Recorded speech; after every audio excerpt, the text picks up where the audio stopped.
Hi guys, it's John here. I am very new to this ASMR kind of video making, just in general.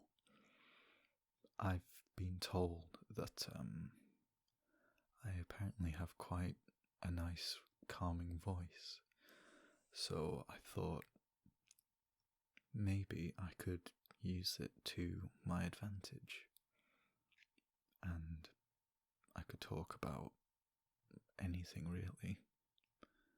And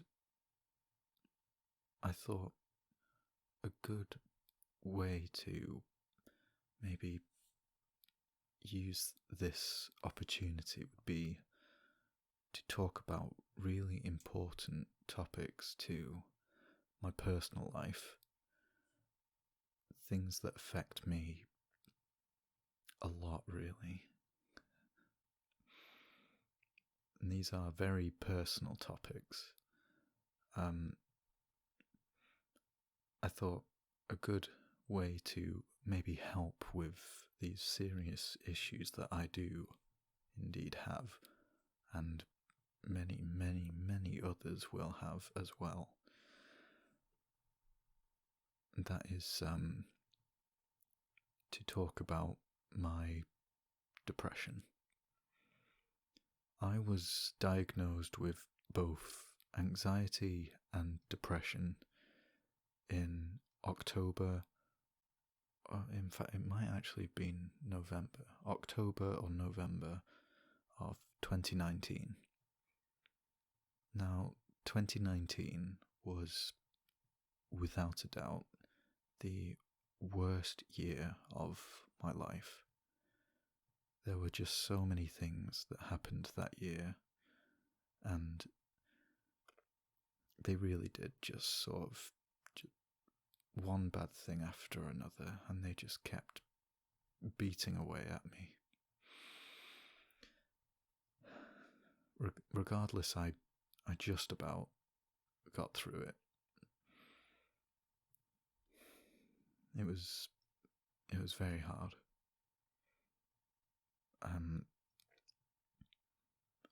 Being prescribed the antidepressants, I still remember the first week of taking antidepressants is kind of universally known for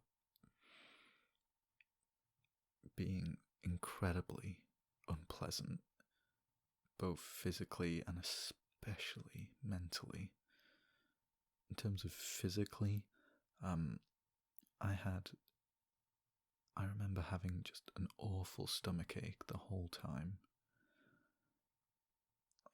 I could feel my stomach just gurgling and rumbling, and it just wouldn't go away. I wasn't hungry, I didn't need to go.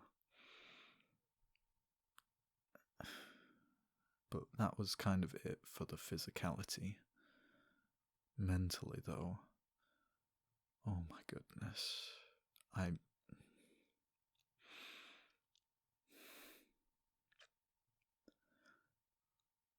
remember one day I walked around my family's dog walking route, and I've walked it 1,000 times. I know it like the back of my hand, and I just walked it alone at night in the dark, because up to that point I had felt I'd felt numb.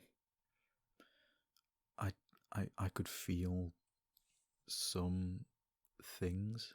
I could still feel things, but that day I realised there was a difference between feeling numb and feeling empty. That day I didn't feel a thing. I didn't feel anything. I was empty. I felt like an empty shell. I didn't feel like I was the person I had been my whole life up to that point. remember I didn't walk. I was alone in the dark, and I was just placing one foot in front of the other. I wasn't walking, I was plodding. And I just remember thinking, not caring if I collapsed, not caring if I made it back, not caring about anything, and thinking nobody would care about me. But what pushed me to get home was knowing that there are people who love me and care about me. And for those of you who maybe believe that there is nobody out there who loves you or even cares about you, I assure you, you are wrong. Well, for starters, I do. And I hope that me just saying this right now, sharing this experience with you, I hope it reminds you that you're not alone. There are people out there who do care about you an awful lot.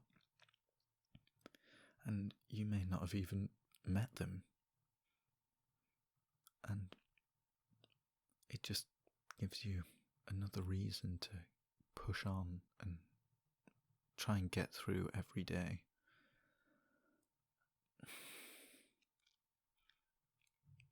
One of my favourite TV shows, both Avatar: The Last Airbender and its sequel show, The Legend of Korra, I remember there's one quote from that show that really, really struck a chord with me. And that is that when we hit our lowest point, we are open to the greatest change. And I think that is still such an incredible and impactful line. I think it's simply incredible and incredibly true. It can sometimes take a long, long time. It can take months, sometimes, in fact, a lot of the time, years, to realise that we are just not okay. But that is okay to not be okay. And that is something that I really struggled to accept, really, that my feelings, my emotions, just me in general, I am valid. The way I feel is valid. My emotions are valid, and so are yours, and so are everyone's. Nobody knows you like you do. Nobody ever will.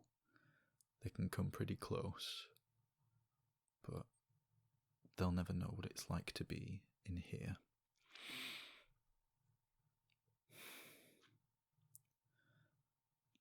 Nobody knows your trauma. Nobody knows your story the way you do. And it's so important for you to understand that. You can do an amazing job conveying it to others, but conveying emotions and feelings and just a general kind of just this sense of being that you feel, I'm struggling to put it into words now. You can barely understand it yourself a lot of the time, so trying to explain it to another person is impossible as far as I'm concerned, at least to fully get it across. So I think the best way to approach any health problems, be it on the inside or the outside, is acceptance. You need to accept that this is how you feel and this is how you are, and others have to accept that as well. And no matter what anyone says, people may say you're just complaining, that you're just attention seeking, but deep down, you know exactly how it feels. You know exactly how you feel, and you know that you're not just doing this because you want something other than help, really. And there is no shame whatsoever in seeking help. We all deserve help.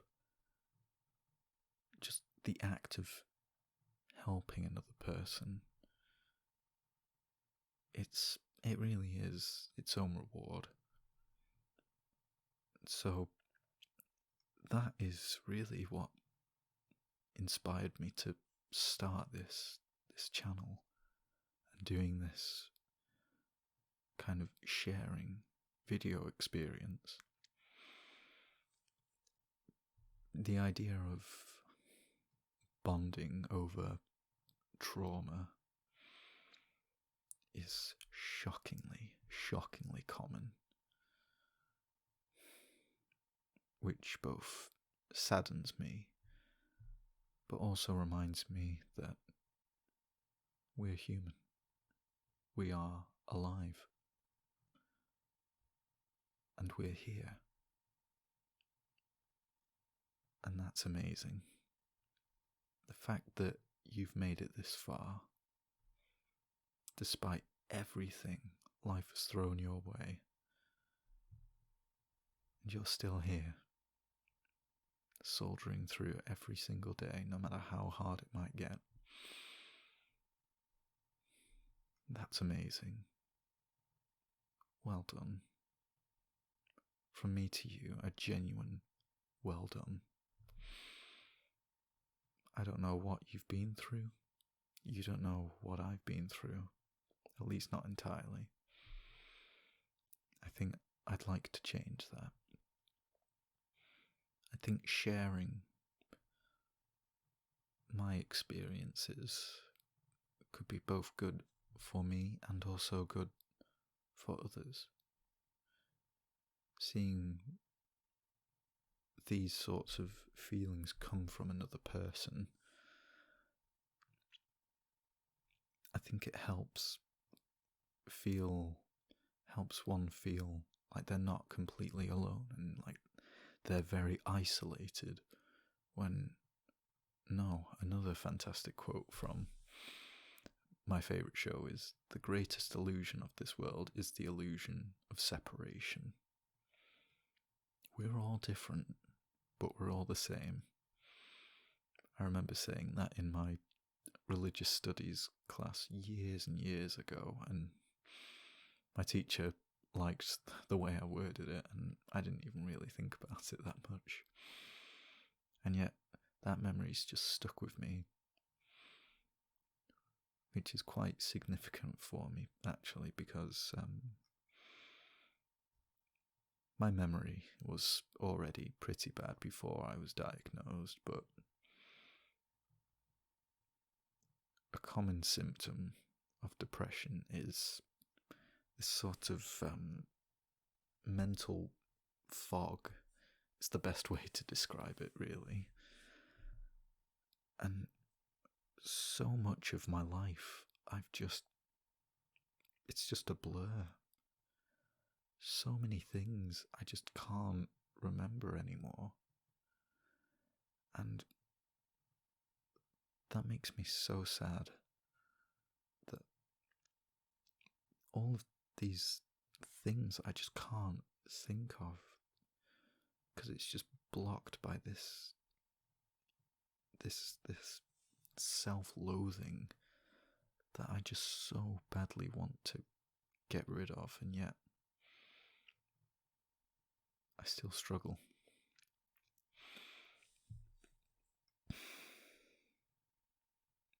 It's hard. It is really, really hard.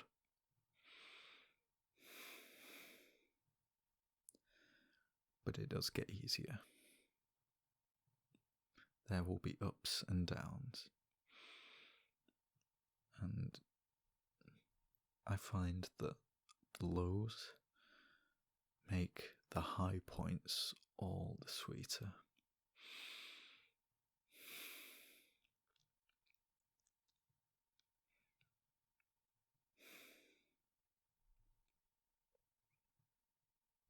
I'm so thankful for the good, caring people in my life. My friends, my family. The one person who's always been there for me is my mum. I think she's amazing. She means the world to me, she really does. She is so supportive and so loving and caring, and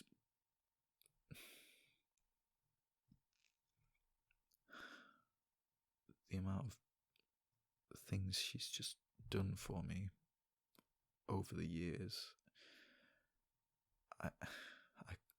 they're just uncountable. I'm just so thankful for her. She's just such an amazing person. And if you're watching this, just know that I love you to the moon and back. And I couldn't have done any of this without you.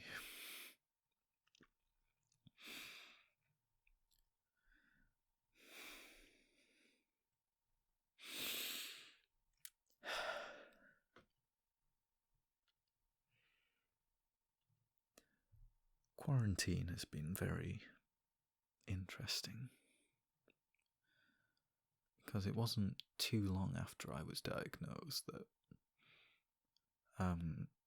COVID became globally widespread.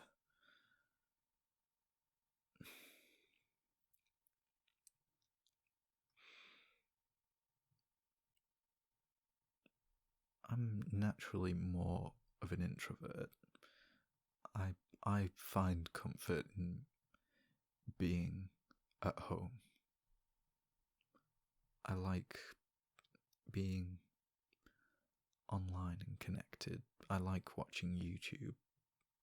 I like watching films. I like reading, and I, of course, adore dinosaurs and animals in general.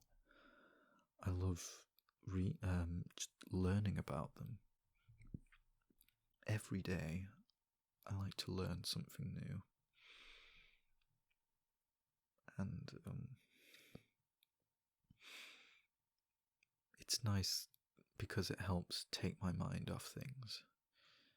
Because sometimes the bitter reality is being alone with my own thoughts can be really scary.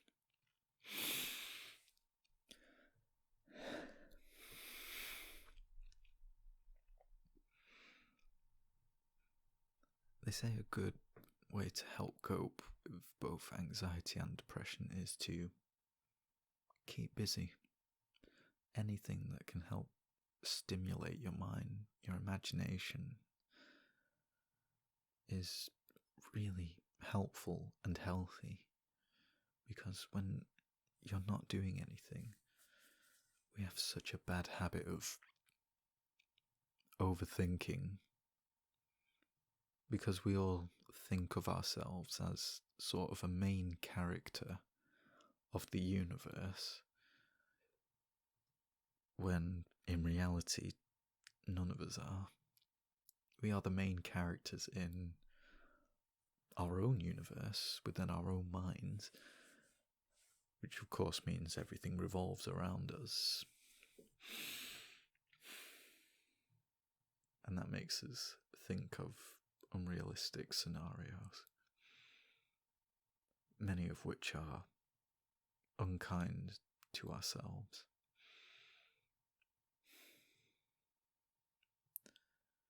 I think it's a natural defense mechanism for us to strongly remember negative times and to have negative thoughts. It helps to keep us alive.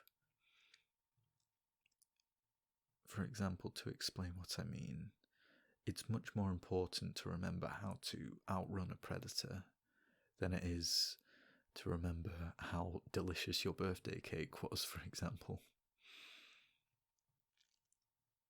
Because that's going to help keep you alive next time you're in danger. And so maybe it's important for us to keep our ego in check and not think the world of ourselves. But maybe we go too far, quite a lot.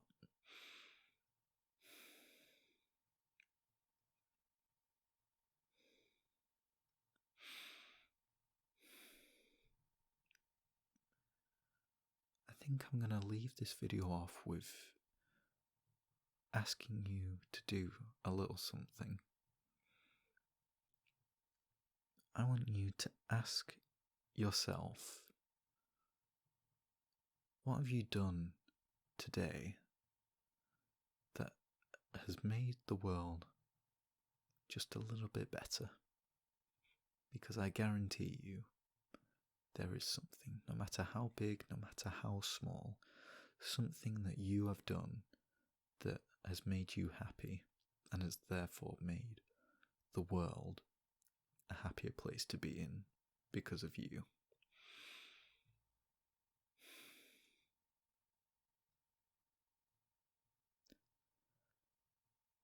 Thank you so much for watching. Please do leave a like if you've enjoyed. It really, really helps me out. And please, please do share any thoughts you have in the comments. Please feel free to share any stories you feel comfortable about sharing, anything, any experiences, or just to say how you're feeling today, how you've been feeling recently. I hope just hearing me ramble on about things has helped you feel better and less alone, just even if it's just a small bit. And if it hasn't, that's okay too. Your feelings are valid, whatever they might be. And I think that's all I have to say for now. Thank you so much for watching, and take care. Bye-bye now.